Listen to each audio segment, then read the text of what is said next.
Well, it's a delight to be standing in one of the jewels of a garden here in the Portland area, the Crystal Springs Rhododendron Garden. I'm here with Red. And so tell us about what's going on here and how this weird weather this spring has maybe perhaps affected the gardens.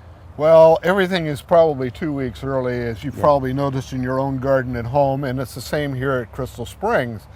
And with that warm weekend weather we've had the last couple of weeks, things are going past fairly quickly, but there's still a ton of things in bloom and a lot more coming, just like these azaleas here.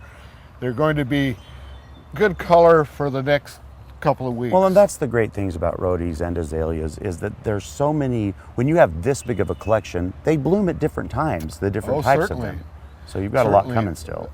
The blooming season in this garden is probably 2 months long. Yeah. Yeah. Now, we would be remiss because we've talked to people on the show here about lace bug, lace wings, and all of that stuff. Yes. So let's see how that has affected. How has the lace bug affected the gardens, if at all?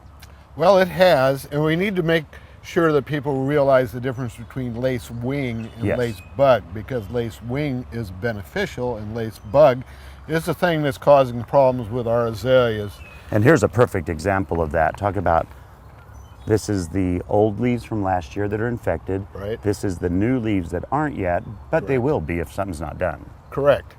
And there are a number of ways to control this insect. There are a number of oil spray, a number of other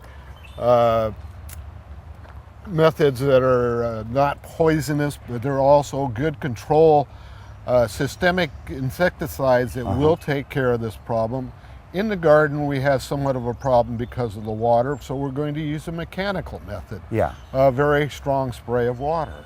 Because you, and being a public place, you all not only have the water to think about, but you really can't use a bunch of strong chemicals in this garden. So you have to find a way to control it otherwise. And it is controllable. You know, and just like Terrell told us a few weeks ago on the show, don't rip them out because we can fix this.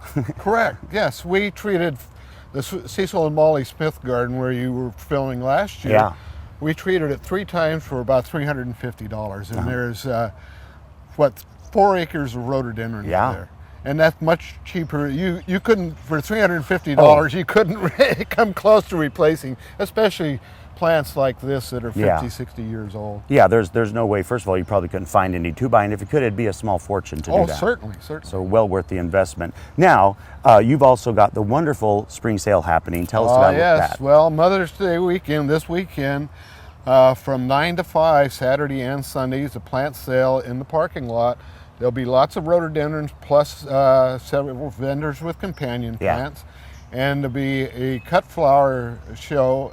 There is a cut flower show in the exhibit hall, noon to 5 on Saturday and 9 to 5 on Sunday.